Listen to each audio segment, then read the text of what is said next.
ternyata kesepakatan kita suami istri sering terganggu. Coba renungkan kata-kata ini. Walaupun kita Kristen, walaupun kita menikah di hadapan Tuhan, ternyata kesepakatan kita di dunia ini sering terganggu. Mari jujur suami istri, menjadi gereja yang sehat. Sungguh para penatua sudah bergumul cukup tepat, urutannya itu saya kagum sekali. Cuma saya nggak punya waktu untuk tanya pada penatua bagaimana bisa punya urutan yang luar biasa. Menjadi gereja yang sehat itu bukan organisasinya, bukan musiknya, bukan program liturgi acaranya, tidak. Tapi menjadi gereja yang sehat sudah sangat ditentukan bagaimana keluarga-keluarga di gereja itu. Karena ini komponen yang paling kecil, maka gereja tidak akan jadi gereja yang sehat. Kok bisa begitu? Mari kita lihat buktinya. Gereja yang sehat karena kehadiran Tuhan nyata di gereja itu. Ya atau tidak? Sehebat apa program yang kita buat tanpa Tuhan, maka itu nggak lebih daripada kelompok-kelompok yang ada multi level marketing sekarang. Kalau saudara perhatikan yang namanya CNI, namanya MW, namanya pera-pera, nama kelompok apa saja, saudara, pertemuan mereka jauh lebih hidup daripada pertemuan gereja sekarang ini. Kalau saudara pernah jadi anggota mereka, saya kagum. Tiap kali anak-anak saya jadi anggota itu saya ngikuti. Wah, caranya semua sangat alkitabiah. Itu mereka pakai. Bagaimana menghidupkan suasana? Mereka itu ditekankan, jangan sampai berbaca sedih. Sukacita adalah moto mereka, dasar hidup mereka. Kalau kamu menawarkan ini semua tanpa sukacita, untuk apa? Orang gak akan percaya kamu. Mereka itu dilatih begitu rupa tiap pagi supaya mereka bergerak untuk keluar sebagai tentara yang besar. Mereka dilatih, saudara. Bagaimana bersukacita, bagaimana membangkitkan semangat ini. Waktu saya ikut itu dengan anak-anak saya, lah ini semua cara Alkitab. Inilah bodohnya gereja, nggak mau mengambil itu. Nah, maka itu saya katakan, kalau kehadiran Tuhan tidak nyata dalam gereja, maka percuma. Gereja itu nggak lebih daripada kelompok-kelompok multi level marketing itu. Ngerti ya kata ini? Nah sekarang kita akan melihat bukti. Siapa yang diberi kepercayaan menghadirkan Tuhan nyata keluarga. Ayatnya sudah sering kita baca, bahkan hampir tiap kali kebaktian pasti kita sebut ayat itu. Entah pemimpin pujiannya, entah gembalanya, pokoknya yang mulai duluan pasti menyebut. Mari kita lihat Matius 18 ayat 19 dan 20. Matius 18 ayat 19 dan 20. Luar biasa. Saya bersyukur ketika dia mewahyukan ini begitu jelas. Saya akan mulai baca 20 dulu supaya lebih enak urutannya, karena ini yang seringkali dibacakan. Sudah 20 Matius 18. Sebab di mana ada dua orang, dan saya baca terjemahan yang saya mengerti dengan pewahyuan ini. Di mana ada dua orang dan orang-orang ketiga berkumpul dalam namaku, di situ aku bagaimana? Ada di tengah-tengah mereka. Pertama kali saya dapat pewahyuan ini ketika saya mulai mencari siapa Tuhan sebetulnya yang kau beri hak untuk menghadirkan dirimu ke dunia ini. Kita belajar dari season pertama, gereja yang sehat itu gereja yang mewakili Tuhan di dunia. 4 tahun yang lalu pada hari Pentakosta, tiba-tiba Roh Kudus menanyakan saya begini, Daniel, kamu tahu nggak apa bahasa Inggrisnya perwakilan? Itu cara papa saya kalau ngomong dengan saya, dia tahu hal-hal poin tertentu. Saya bilang, papa, cuma perwakilan kok kau tanyakan. Kenapa nggak tanya yang lain? November 85, saudara, dia bertanya saya begini, Daniel, kenapa bahasa Inggris jadi bahasa internasional? Saya itu tertawa. Papa, kenapa tanya yang macam-macam? Dan akhirnya saya temukan, saya baca banyak buku. Kenapa bahasa Inggris jadi bahasa internasional? Ada satu rahasia yang luar biasa. Saya enggak bicara masalah itu. Ini kembali 4 tahun lalu pada hari Pentakosta. Kenapa? Bapak tanya, apa itu perwakilan? Ya saya jawab, representatif. Lalu dia bilang gini, jangan cepat-cepat nyebutnya. Representatif. Ulangi. Begitu pengulangan kedua, Roh Kudus bicara. Saya kaget. Saudara, ternyata representatif itu 2 yang berbeda digabung. Mengulangi, regenerasi, reformasi, reedukasi. Kata re itu kita pakai. Present, menghadirkan. Wah, saya dapat satu rahasia luar biasa. Jadi gereja itu menghadirkan Tuhan kembali. Kalau saya pakai istilah yang betul, gereja adalah his representative. Maka ketemu kata ini. Nah, ternyata satu-satunya ayat dalam Alkitab yang memberitahukan kepada kita siapa yang bisa menghadirkan Tuhan ke dunia. Sebab, kata sebab ini kunci keterangan. Betul, kata bahasa Indonesia, kata sebab adalah kata yang menerangkan. Kalimat di depan kata sebab adalah keterangan di belakang kata sebab. Nah, nanti kita lihat ayat 18-nya, ayat 19-nya secara jelas. Sebab di mana ada 2 orang pertama dan orang-orang ketiga berkumpul dalam namaku, maka aku ada di tengah-tengah mereka. Lagi sekali, inilah satu-satunya ayat dalam seluruh Alkitab yang memberitahu kita dengan implisit dan begitu jelas siapakah yang diberi kepercayaan oleh Tuhan untuk menghadirkan surga ke tengah-tengah dunia ini. Akhirnya saya cari, saudara, siapa orang-orang kedua dan orang-orang ketiga disebut di sini. Berapa kali dalam kebaktian kita mendengar kata ini? Saudara, kalau hanya 2-3 orang saja berkumpul dia hadir, apalagi kita lebih dari 3. Kadang-kadang konotasi kata itu adalah kalau 2-3 orang Tuhan hadir, maka kalau lebih yang hadir Tuhannya lebih banyak hadir. Itu konotasinya. Padahal kan bukan begitu artinya. Lalu bagaimana artinya? Kita melihat ini. Ternyata jawabannya pada ayat yang ke-19-nya. Siapa 2 orang yang pertama itu? Wah, lebih kaget lagi saya. Lihat ayat 19-nya. Dan lagi aku berkata kepadamu, jika 2 orang daripadamu di dunia ini sepakat meminta apapun juga, permintaan mereka itu akan dikabulkan oleh Bapakku yang di surga. Saudara, saya tidak menemukan ayat-ayat yang lain yang lebih hebat dari ayat ini di seluruh Alkitab. Di mana hebatnya? Meminta apapun juga, permintaan mereka akan dikabulkan oleh Bapakku yang di surga. Pernahkah saudara menyadari betapa berbahayanya ayat ini? Sebab Bapa tidak memberi batasan, minta apapun juga. Coba perhatikan, enggak ada batasannya, unlimited. Maka satu hari saya berkata kepada Bapa, apa engkau enggak salah Tuhan memberikan hak kepada mantan-mantan bajingan ini dengan janji seperti ini? Saya memberi ilustrasi kepada saudara. Ini rahasianya. Mungkin gak ada orang yang paling kaya yang kita pernah kenal, kaya raya pokoknya, lebih dari konglomerat. Sebaik-baiknya kita kenal orang itu, jawab pertanyaan saya, mungkin gak suatu hari dia memberi ATM-nya kepada saudara, lalu nomor PIN-nya dikasih, terus pesennya pakai sesuka-sukamu? Mungkin gak? Coba jawab. Walaupun orang itu kenal baik dengan saudara, mungkin gak? Cepat jawab. Jangan lagi orang lain. Bapakmu yang kaya raya pun gak akan memberikan itu pada kita, anak-anaknya. Nah, seperti itu arti firman ini. Maka itu saya bingung. Kok bisa? Secara logika ini gak mungkin. Tapi kita kejar lagi Bapak kita. Masa dia munafik dan pura-pura asal ngomong? Betul gak, saudara? Pasti ini firmannya. Pasti ini terjadi.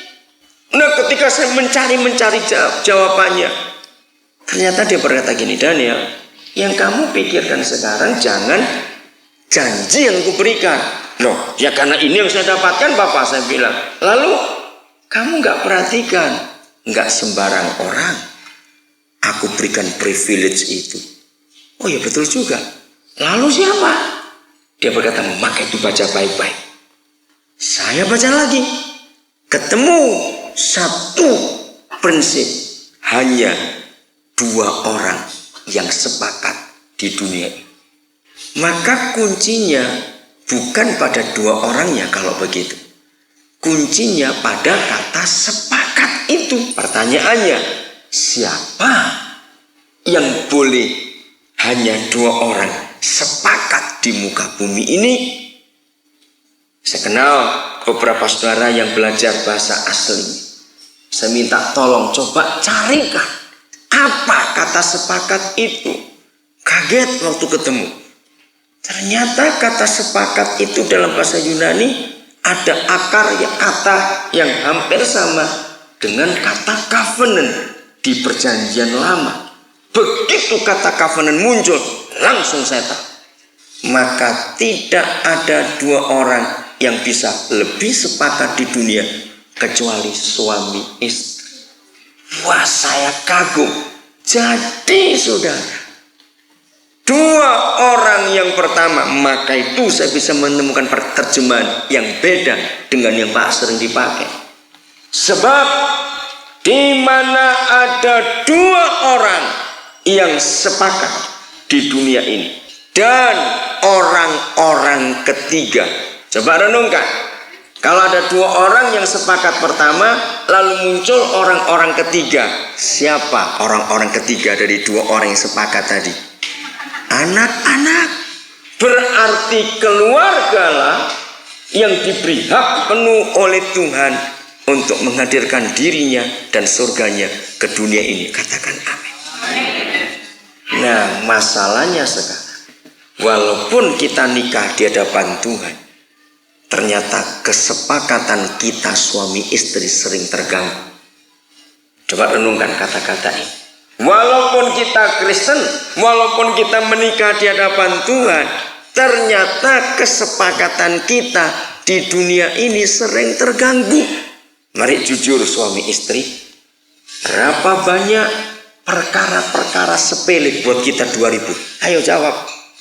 Iya tidak? Keributan kita 90 sekian persennya. Mari kita jujur suami istri. Keributan kita penyebabnya 90% lebih bukan perkara besar, perkara kecil yang di rumah. Dari semua firman, dengarkan istilah ini, kebenaran ini. Mengapa setan sangat teliti membaca Alkitab, lebih teliti daripada orang Kristen bahkan pendeta? Maka itu ayat-ayat vital yang penting-penting setan pegang. Dan itu dipakai untuk menghancurkan kita. Salah satu kepentingannya adalah ayat ini. Mengapa banyak rumah tangga yang dihancurkan oleh iblis? Karena setan tahu, kalau ada 2 orang yang sepakat, mereka kalah. Setan-setan kalah. Karena mereka sudah baca ayat ini. Hanya suami istri yang sepakat terus hidupnya. Tidak pernah ada keretakan. Nggak pernah membiarkan masalah lebih dari 24 jam terjadi. Maka suami istri itulah yang menghadirkan surga dan membuat mereka kalah. Maka itu sebelum kita suka sepakat, dihancurkan dulu. Berapa banyak suami istri Kristen, saudara, ini sudah terbukti. Satu rumah tapi bisa tempat tidur, alasannya macam-macam. Itulah ketidaksepakatan suami istri. Untuk apa saja, perkara kecil. Siapa yang menikah sering berkata begini, saudara, daripada ribut nggak usah ngomong lah. Maleakhi 2 ayat 14 itu menulis satu-satunya ayat dalam Alkitab. Catat yang belum tahu, Maleakhi 2:14 ini penting. Satu-satunya ayat dalam Alkitab yang memberitahu kita Dia hadir dan menjadi saksi. 2:14. Dia hadir dan menjadi saksi. Kalau dia hadir, menyertai, memberkati, menghibur, banyak ayat. Tapi untuk dia hadir menjadi saksi cuma satu kali dalam hidup kita. Kapan? Ketika kita menikah. Waktu kita berdua mengucapkan janji di hadapan Tuhan. Disitulah yang Maha Besar hadir dan menjadi saksi. Itu kekuatan yang luar biasa.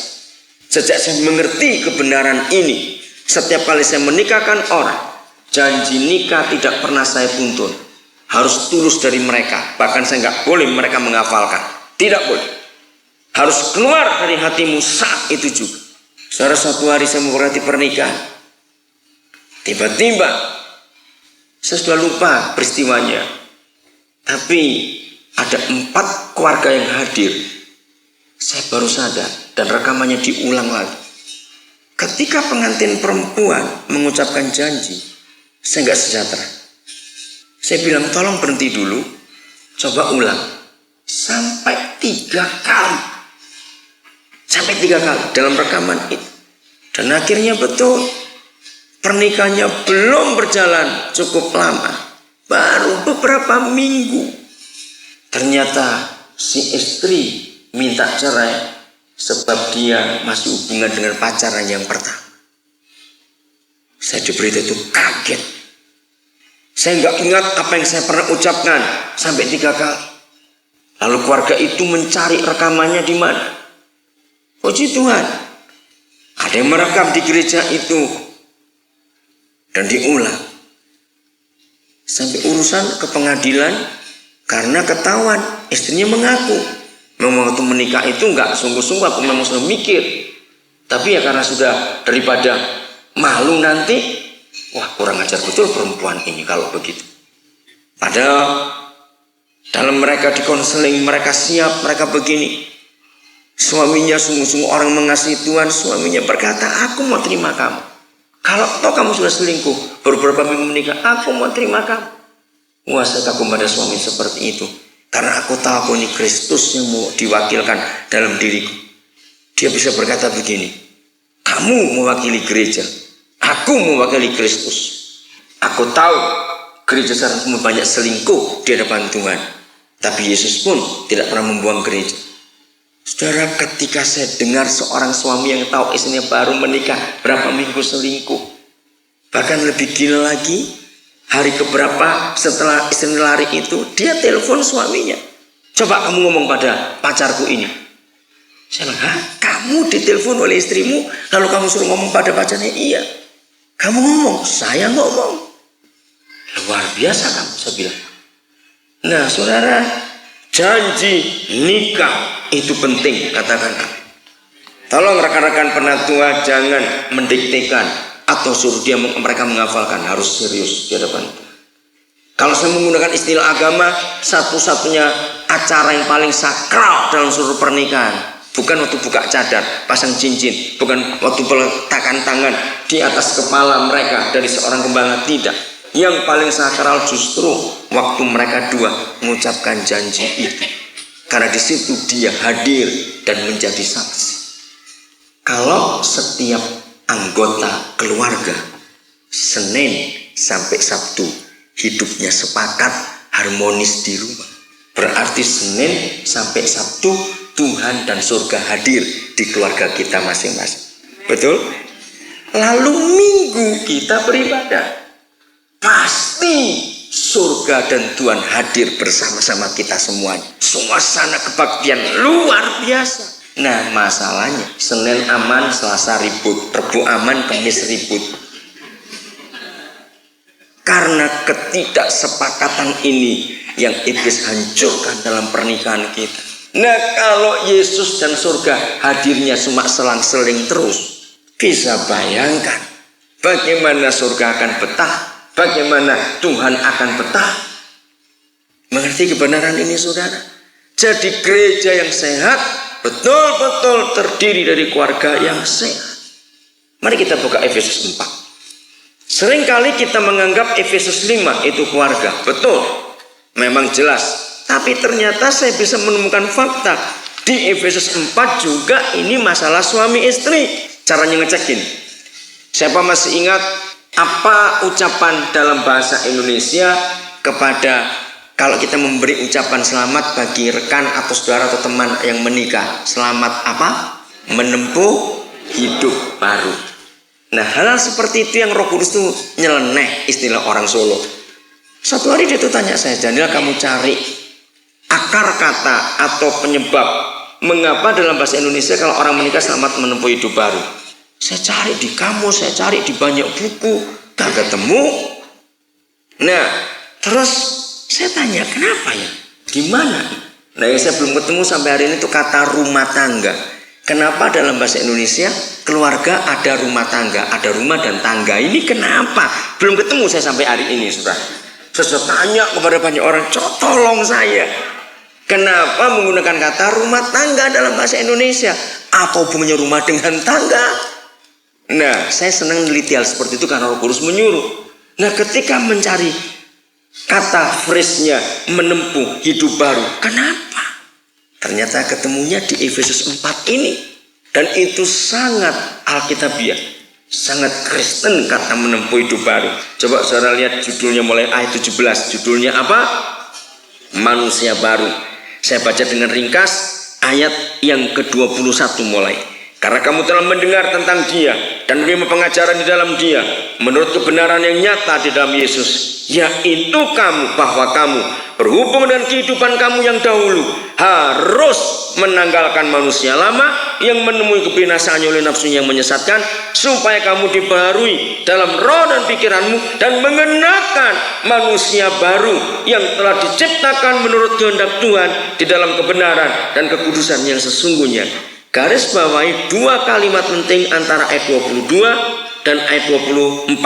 Di ayat 22 ada kata menanggalkan manusia lama. Ayat 24 mengenakan manusia baru. Lihat cara pembahasannya Paulus persis seperti orang pakai pakaian. Menanggalkan, mengenakan. Nah, orang menikah kalau nggak mau membuang yang lama, ya kayak contoh tadi, ternyata pacarnya masih disimpan.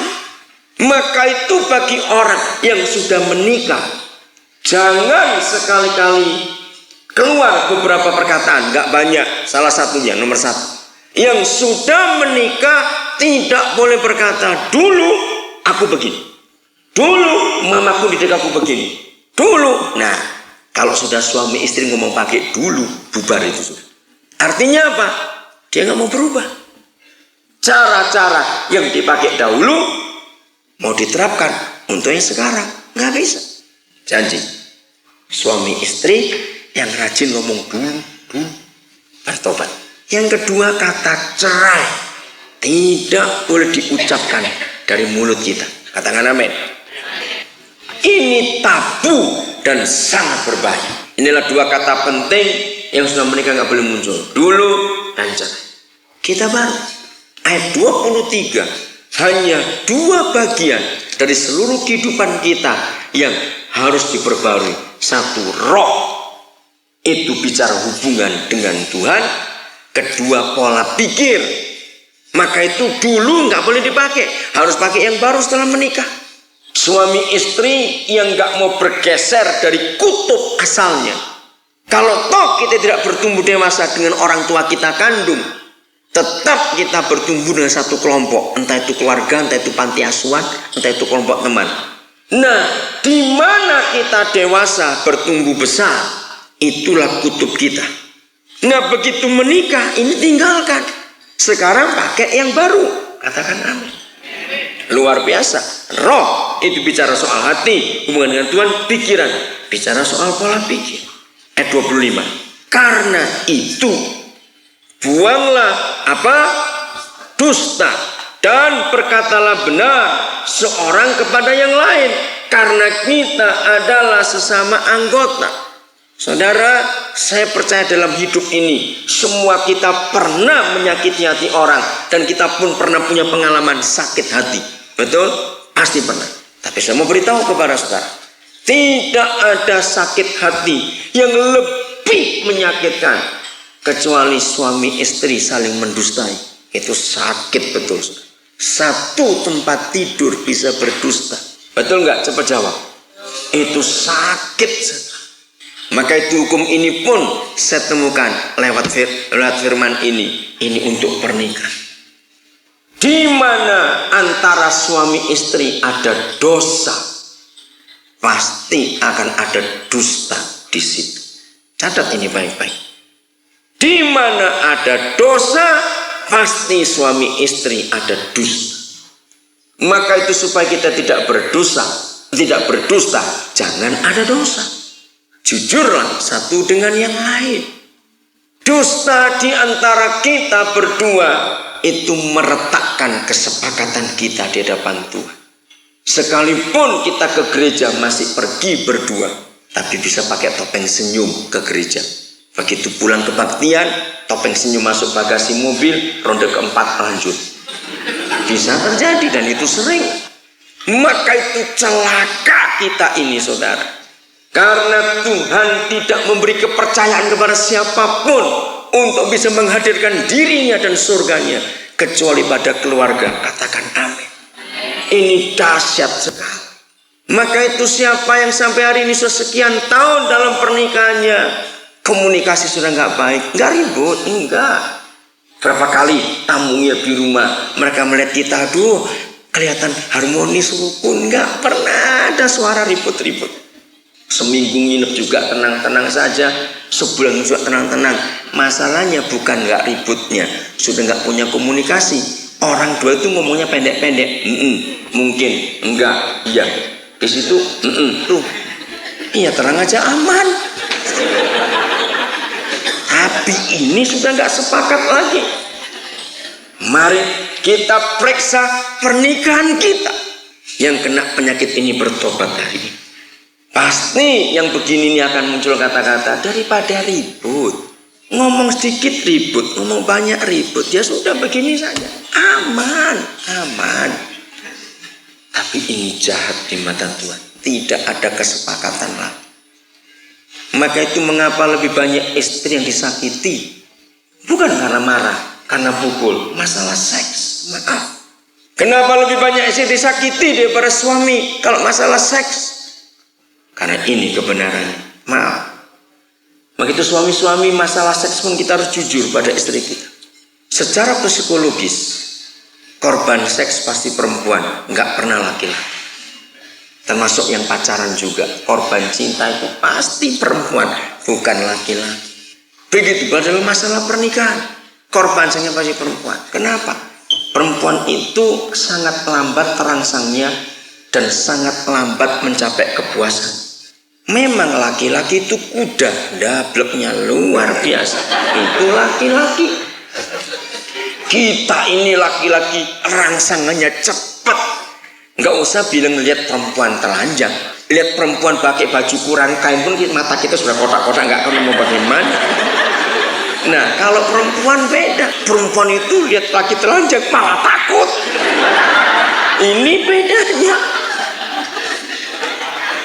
Jadi ketika suami istri melakukan hubungan suami istri, maaf, begitu cepat kita terangsang laki-laki dan otomatis laki-laki akan lebih cepat mencapai kepuasan. Maka itu untuk ini pun istri sudah berkorban dulu. Jadi dalam kitab Imamat itu dituliskan, walaupun nggak implisit, nggak begitu tegas, tapi kita tahu. Hubungan suami istri ditulis. Suami istri perhatikan dalam nama Yesus. Saya tidak tahu bagaimana saudara pernah dengar pengajaran. Jangan sekali-kali, maaf, dalam nama Yesus, walaupun hanya suami istri, lalu menggunakan video cabul atau VCD porno dalam nama Yesus. Karena berapa orang Kristen masih saya tanya ini, ya kan tidak apa-apa kalau kami dua yang nonton. Itu dosa. Di mana dosanya? Karena kita melihat orang lain. Maka tanpa kita sadari, waktu kita melakukan hubungan dengan suami istri, yang kita pikirkan orang itu, ini sudah perzinahan. Yang kedua, kitab Imamat menulis, kita tidak boleh berhubungan seks dengan cara binatang. Kenapa? Satu buku yang saya baca, Amazing Human Body, luar biasa buku itu. Binatang itu pasti oral seks dan anal seks. Alasannya, karena ada banyak binatang yang organ seksnya dengan organ duburnya itu sama. Satu. Jadi mereka pantas mengadakan anal seks. Kenapa mereka mesti oral seks? Karena binatang itu alat kelaminnya di bagian bawah atau bagian belakang tubuhnya. Maka itu sebelum mereka hubungan seks mesti mengendus dulu supaya mereka tahu di mana tempatnya. Satu-satunya hanya manusia yang organ seksnya di depan. Buku itu mengatakan begini, supaya ketika suami istri melakukan hubungannya, itu wajah ketemu wajah, ada fellowship. Wah, bagus sekali tulisan itu. Itu sebabnya suami istri Kristen tidak boleh menggunakan cara-cara lain untuk hubungan seks kecuali satu cara, wajah ketemu wajah. Yang pernah rusak bertobat dalam nama Yesus. Itu kenajisan dan perzinahan karena tidak boleh dengan cara lain. Ada buku Kristen yang saya pernah baca, saya tolak buku itu. Mereka mengizinkan penulisnya anal oral seks boleh karena tidak dosa untuk suami istri. Itu binatang. Kitab Imamat 19 mengatakan begitu. Itu binatang. Maka itu jaga pernikahan kita. Nah, itu sebabnya suami istri. Suami-suami kita jangan galak kepada istri. Berilah dia kesempatan untuk bicara. Maaf, harus terbuka. Cara seks yang bagaimana yang kamu harapkan dari aku, suamimu. Ngomong. Harus terbuka. Maka itu banyak istri tertekan hidupnya. Khusus masalah ini. Kita nggak pernah buka itu. Saya punya cara ekstrim karena menemukan banyak gabungan ayat Alkitab untuk membuat anak-anak kita nggak hilang dari pernikahan kita. Karena banyak anak yang hilang dari pernikahan, dari orang tua. Hilangnya di mana? Bukan hilang pergi. Satu saja yang saya temukan. Anak-anak takut bicara hal-hal yang pribadi, termasuk masalah seks. Maka itu banyak orang tua mengetahui setelah terlambat anaknya hamil duluan waktu pacaran. Mengapa? Karena anak-anak nggak punya tempat untuk ngomong barang ini di rumah. Mau tanya, itu dosa, tidak boleh, kamu masih kecil. Nah, anak zaman sekarang kalau nggak dapat jawaban di rumah, tanyanya pasti di luar rumah.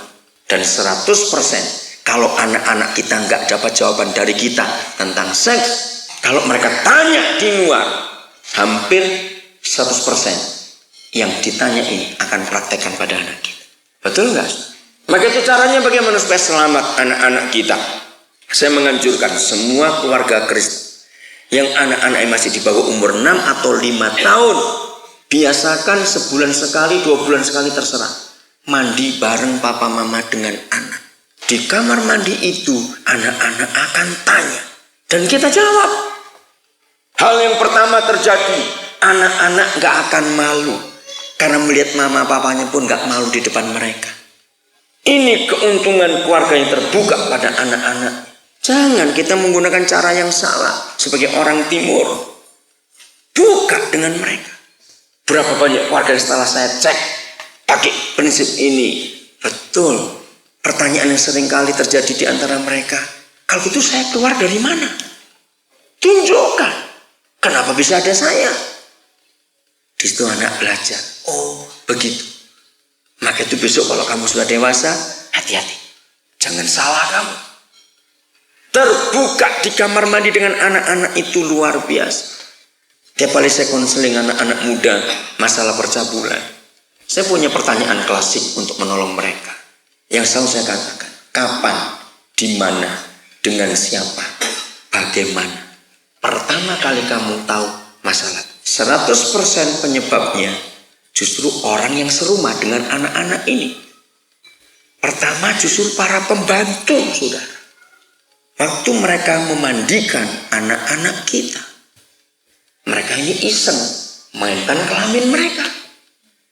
Yang kedua, supir. Yang ketiga, tamu-tamu kita yang di rumah. Bisa omnya anak-anak, bisa sepupunya anak-anak kita, bisa tantenya anak-anak. Ngeri. Jadi waktu mereka masih kecil, mereka tidak tahu hal itu. Guru les mereka itu yang berikut dalam riset yang saya pernah buat. Baru yang terakhir teman-teman mereka. Waktu itu saya buat riset tahun 70-an. Dan itu masih SMP. Yang sekarang anak SD pun sudah ngerti. Maka itu hati-hati kalau kita punya pembantu, punya babysitter. semampu-mampunya kita gaji mereka. Tolong. Anak kita nggak ngerti. Ya mereka tertawa-tertawa saja. Tapi itu masuk di memori mereka. Rekaman itu masuk.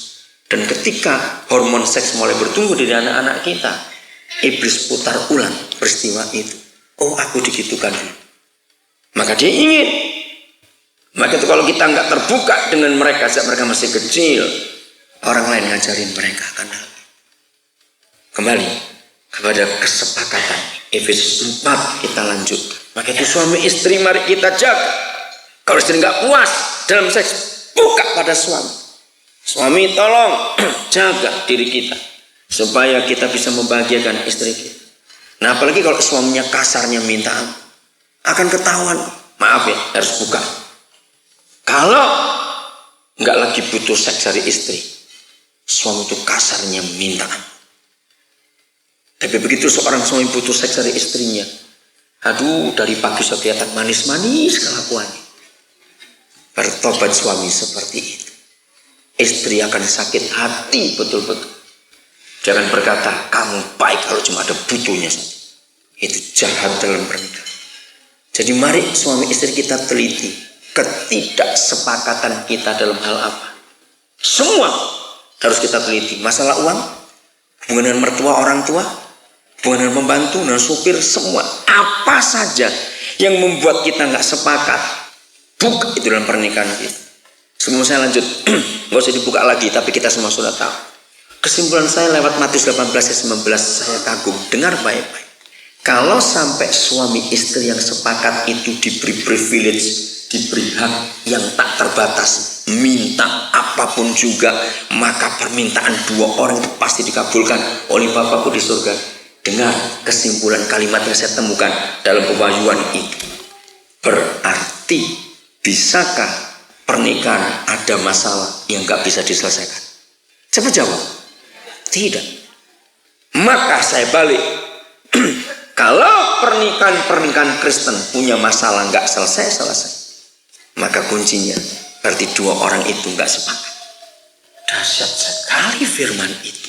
Minta apapun juga, permintaan mereka dikabulkan oleh Bapakku yang di surga.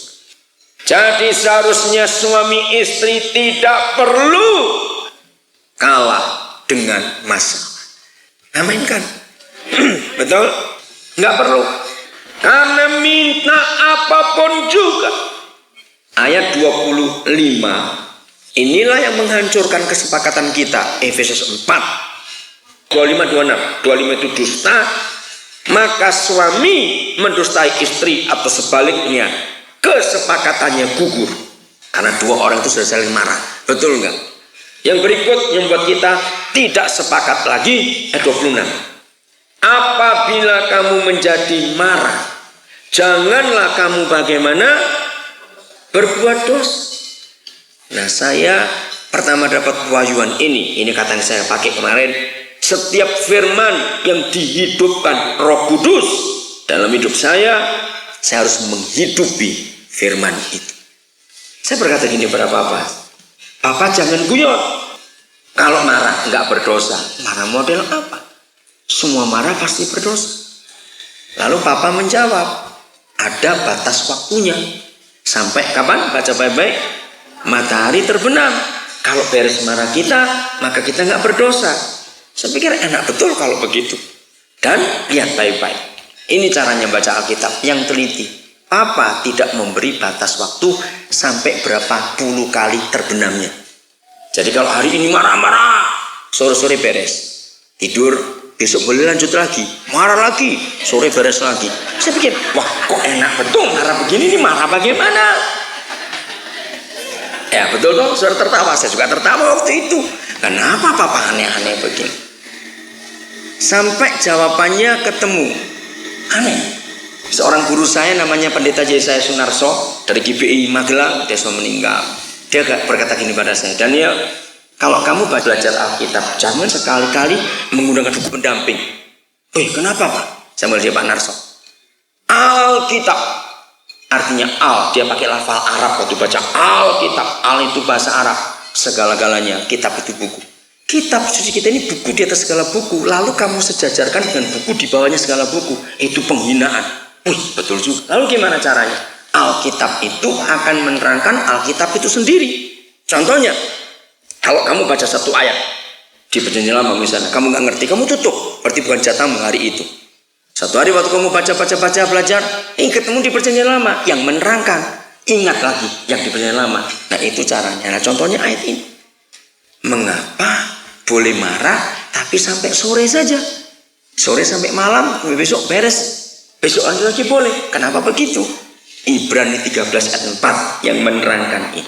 Saya dapat pengayun ini Juli tahun 87, saudara.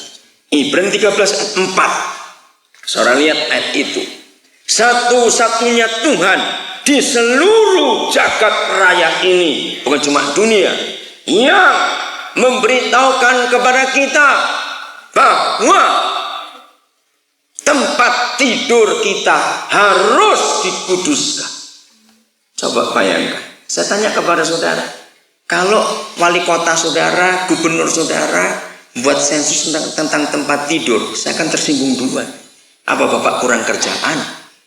Betul nggak saudara? Ini sensus surgawi tentang tempat tidur suami istri. Ada apa di situ? Dia berkata, jangan kau cemarkan, engkau kotori tempat tidurmu suami istri. Kotornya tempat tidur kita bukan karena 3 bulan spray nggak dicuci, bukan. Ternyata kotornya tempat tidur kita karena ada persundalan perjinahan di situ. Kita pakai terminologi Perjanjian Lama dengan cepat karena waktu. Kalau sampai Tuhan pesan suatu tempat harus dikuduskan. Saya masih ingat peristiwa Perjanjian Lama, zaman Musa, zaman Yosua, dan zaman banyak nabi-nabi. Kalau tempat itu Tuhan pesan, lepaskan sepatu ini kudus. Karena apa? Dia hadir. Nah pertanyaan saya, apa? Untuk apa sih kau hadir di tempat tidur suami istri? Apa surga itu kalah rame dengan tempat itu? Itu pertanyaan saya pada Bapak. Lo betul nggak? Kalau dia hadir di tempat tidur kita itu ngapain? Lalu dia berkata gini, karena aku raja segala raja. Kalau aku hadir, berarti tahtaku di situ. Saya kaget. Jadi tahtamu itu di tempat tidur suami istri. Saya belum menikah waktu itu. Iya. Wah. Kenapa engkau milih tahta itu di situ? Betul nggak? Kenapa sih tempat tidur? Ruang tamu banyak keluarga lebih bagus daripada tempat tidurnya. Saudara, ini jawaban. Dia hadir di pernikahan kita. Tahtanya di tempat tidur kita. Katakan amin. Maka itu sebelum naik ke tempat tidur harus beres. Belum ngapa? Apa hubungannya? Kalau matahari mulai terbenam, itu kan mulai malam. Lu cepat jawab ya atau tidak? Diam saja. Ayo jujur. Siapa yang pernah punya pengalaman ini? Ternyata semua suami istri di dunia pernah punya pengalaman yang sama. Kalau lagi jengkel hari itu, pasti tempat tidur jadi korban. Betul nggak? Apanya korbannya? Yang pertama, yang satu pura-pura tidur duluan. Karena malas diajak ngomong. Ayo ngaku, yang tertawa-tertawa mungkin begitu. Sudah begitu, tidurnya satu ngadap utara, satu ngadap selatan. Cuma ketemu pantatnya jadi situ. Wah, celaka sekali. Kalau nggak begitu, belum beres, tempat tidur tetap najis. Karena ditempati oleh orang yang sedang berdosa. Kemarahannya belum padam. Kalau nggak begitu, lebih celaka lagi. Pura-pura, panas aku mau tidur di sana aja, di ruang kamar sebelah. Alasan. Saudara, ternyata Tuhan itu telitinya luar biasa. Jadi kalau kita naik ke takhta Tuhan malam hari, ternyata kemarahan kita belum beres berdua, kita berdosa. Bayangkan kurang enak apa diberi kesempatan marah dari matahari terbit sampai terbenam, masa kurang puas?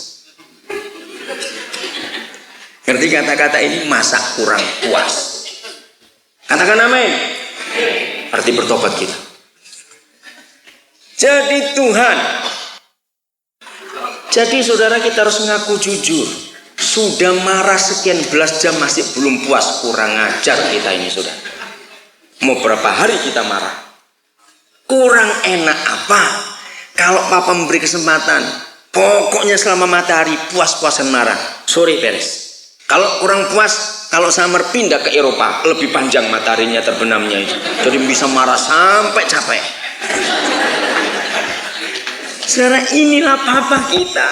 Dan lihat ayat 27 episode 4. Ini bahayanya. Kalau kita sore matahari terbenam belum beres, maka lihat. Siapa yang kita beri kesempatan? Ayat 27, mari kita baca sama-sama. 1, 2, 3. Dan janganlah beri kesempatan pada siapa? Iblis. Jadi kalau ini bahasa Indonesia enak dimengerti. Jadi kalau bukan Tuhan yang hadir di pernikahan kita, pasti hantu yang hadir. Balik saja, Tuhan hantu Tuhan bolak-balik sama ini. Maka kalau bukan surga yang hadir pada keluarga kita, pasti setan yang hadir. Cuma satu di antara dua. Maka itu kalau suami istri tidak pernah saling mengampuni setiap sore, dan kita naik ke takhta Tuhan dalam kenajisan karena kita masih benci, dendam, jengkel, marah, maka takhta itu jadi najis. Hebat bukan Tuhan kita? Satu-satunya Tuhan yang seperti ini. Saya kembali lagi pada Matius 15 dengan ilustrasi ini, contoh ini. Siapa masih ingat ketika anak-anak kita masih bayi? Saya mempelajari betul tentang anak-anak kami ini, luar biasa. Waktu anak-anak kita masih bayi, anak-anak muda yang belum menikah, engkau simpan kebenaran ini. Kita suami istri ribut, tapi nggak pakai suara, cuma jengkel dalam hati saja. Kok nggak suka lah hari ini? Saya mau tanya. Malam pasti bayi kita gelisah, rewel, nggak bisa tidur. Betul? Saya meneliti dari peristiwa itu, saya gabungkan ke Matius 18 tadi. Kalau suami istri tidak sepakat, berarti mereka hancurkan covenantnya. Setan yang datang. Bayi-bayi lebih sensitif daripada orang dewasa. Betul enggak? Maka itu ketika setan hadir di keluarga kita, bayi keserang. Nah, orang tua kita dulu bilang, itu kembung, cari minyak telon. Setelah saya ngerti firman ini, ternyata yang kembung bukan anaknya, bapak mbok itu yang kembung. Kurang ajar betul itu. Jadi orang tuanya kembung karena angin dosa. Sudah terbenam matahari, kita nggak mau beres. Saya kagum pada penemuan ini. Betul nggak? Siapa memberitahu bayi-bayi kita kok bisa ngerti? Kita nggak ribut, nggak pakai suara, cuma jengkel dalam hati saja. Nanti baca lagi Pengkhotbah 4 ayat 11. Bertahun-tahun saya nggak pernah khotbah itu. Itu ayat cabul. John berkata gini, 2 orang yang tidur pasti menjadi panas. Ngapain disebut ayat begituan? Saya bilang, papa, ini porno betul ayat ini, saya nggak mau khotbahnya. Sampai suatu hari Maret 95 waktu kami di Sydney, saudara. Ada banyak kasus keluarga yang anak-anaknya sakit, anaknya celaka, anaknya begini. Kenapa bulan ini saya banyak betul menghadapi masalah anak-anak dalam keluarga? Saya doa cari papa, ayat itu muncul. Nah, kenapa ayat ini muncul lagi? 2 orang yang tidur, itu kata sepakat. Semua kita nggak ngerti teknik, pasti kita ngerti prinsipnya. Semua energi, semua tenaga, semua power, semua kuasa itu menghasilkan apa? Panas. Ini betul. 2 orang yang tidur itulah suami istri. Kalau sehati di tempat tidur, hubungkan dengan Ibrani 13:4, maka ada panas surgawi yang nyata di pernikahan itu. Panas surgawi itu merupakan benteng yang kokoh di keluarga kita. Maka setan nggak bisa tembus masuk. Tapi begitu kita nggak sepakat, tidurnya nggak betul, setan masuk. Karena panasnya tidak ada, anak-anak kita menjadi korban. Bisa ngerti cara nyambungnya firman itu sudah. Maka itu penting kesepakatan suami istri. Nah, dari semua ayat ini saya menemukan sebuah segitiga yang kuatnya luar biasa. Saudara, gambar di buku masing-masing segitiga. Jangan kecil-kecil supaya anaknya bisa banyak masuk. Yang gede segitiga. Maka itu saya benci, betul saya benci. Orang Kristen gak boleh KB. Mau punya anak 20-40 itu baik bagi Tuhan. Karena itu anak-anak diberkati. Kok gak ada yang amin? Nah, yang KB, copot semua KB-nya dalam nama Yesus. Sungguh saudara, kalau kita orang tua benar, anak-anak itu benar juga di hadapan Tuhan. Gak usah takut atau dihukum. Nah, semua gambar segitiga. Sudut atas tulis Tuhan Yesus. Sudut kiri bawah tulis suami. Ya bolehlah, istri suami boleh. Kanan tulis suami, salah satu, seorang milih yang mana terserah. Nah, lihat segitiga. Segitiga ini harus tertutup rapat. Di tengah-tengah segitiga tulis anak-anak. Maka saudara, pertama, kalau hubungan suami ke Yesus, ke sudut atas, itu baik. Hubungan istri sudut bawah kanan ke atas, sudut atas dengan Yesus itu baik. Otomatis hubungan istri suami, fondasi segitiga ini akan baik juga. Nah, apabila salah satu dari hubungan ini putus, maka mengangalah segitiga itu. Betul nggak? Nah, waktu ini nggak baik hubungannya, segitiga terbuka. Tergantung. Kalau toh hubungan suami istri kita itu tidak baik, maka dasarnya akan buka, setan masuk. Tapi yang memperkuat hubungan kita baik. Kalau suami baik dengan Tuhan Yesus, istri baik dengan Tuhan Yesus, pasti suami istri pun akan sama-sama baik. Anak-anak akan aman. Saudara perhatikan, 100% kriminalitas yang dilakukan oleh anak-anak, remaja dan pemuda, 100% pasti karena anak-anak nggak pernah betah di rumah. Setiap anak-anak yang nggak pernah betah di rumah, mereka pasti cari tempat aman. Namanya anak ingin tenang, ingin aman, betul. Di rumah mereka nggak aman, ribut terus papa mamanya ini. Di luar rumah pasti kejahatan yang menerima mereka.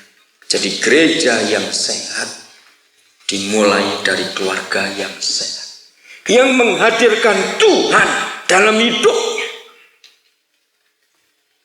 Maka itu Matius 18 tadi dahsyat, saudara. Tidak ada kelompok lain yang dipercaya oleh Tuhan kecuali suami istri. Amin kan? Saudara dan saya yang sudah menikah yang menghadirkan Tuhan. Maka itu jangan izinkan keretakan ada pada pernikahan kita.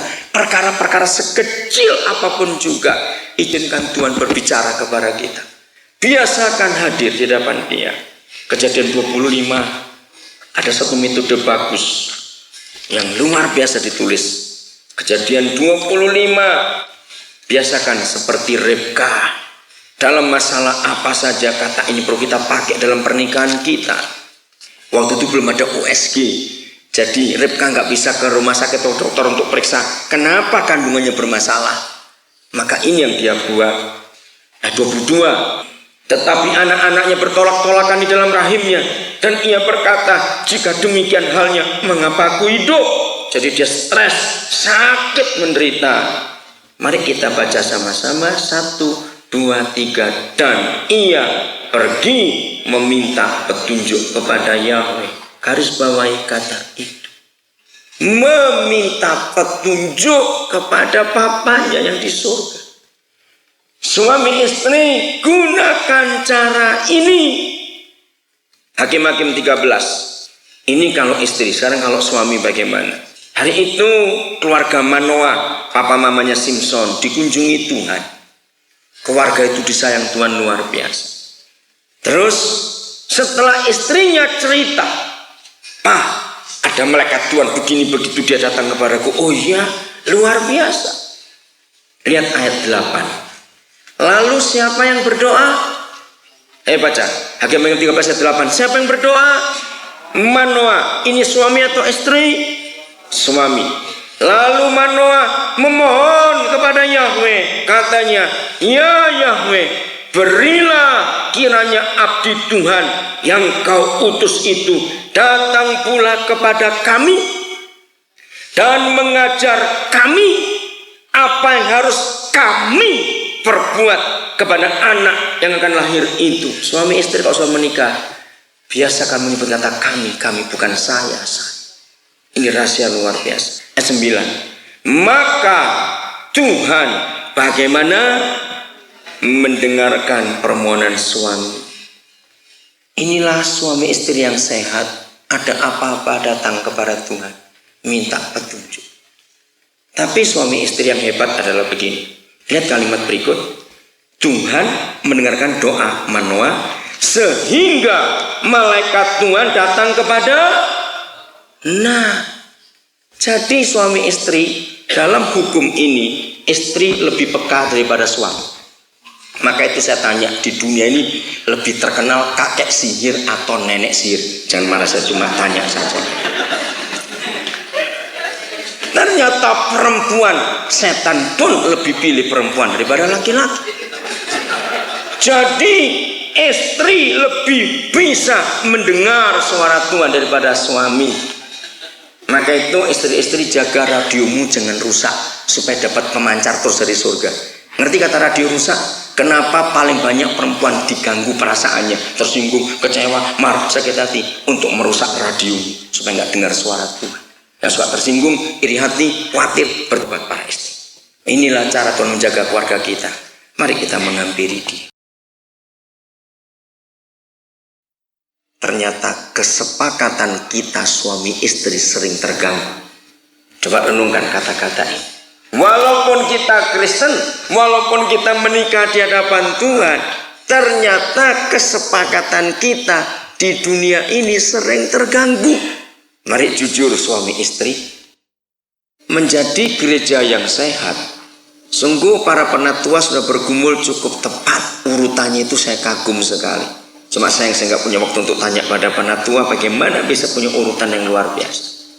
Menjadi gereja yang sehat itu bukan organisasinya, bukan musiknya, bukan program liturgi acaranya, tidak. Tapi menjadi gereja yang sehat sudah sangat ditentukan bagaimana keluarga-keluarga di gereja itu. Karena ini komponen yang paling kecil, maka gereja tidak akan jadi gereja yang sehat. Kok bisa begitu? Mari kita lihat buktinya. Gereja yang sehat karena kehadiran Tuhan nyata di gereja itu. Ya atau tidak? Sehebat apa program yang kita buat tanpa Tuhan, maka itu nggak lebih daripada kelompok-kelompok yang ada multi level marketing sekarang. Kalau saudara perhatikan yang namanya CNI, namanya MW, namanya pera-pera, nama kelompok apa saja, saudara, pertemuan mereka jauh lebih hidup daripada pertemuan gereja sekarang ini. Kalau saudara pernah jadi anggota mereka, saya kagum. Tiap kali anak-anak saya jadi anggota itu saya ngikuti. Wah, caranya semua sangat alkitabiah. Itu mereka pakai. Bagaimana menghidupkan suasana? Mereka itu ditekankan, jangan sampai berbaca sedih. Sukacita adalah moto mereka, dasar hidup mereka. Kalau kamu menawarkan ini semua tanpa sukacita, untuk apa? Orang gak akan percaya kamu. Mereka itu dilatih begitu rupa tiap pagi sebelum mereka bergerak untuk keluar sebagai tentara yang besar. Mereka dilatih, saudara. Bagaimana bersukacita, bagaimana membangkitkan semangat ini. Waktu saya ikut itu dengan anak-anak saya, lah ini semua cara Alkitab. Inilah bodohnya gereja, nggak mau mengambil.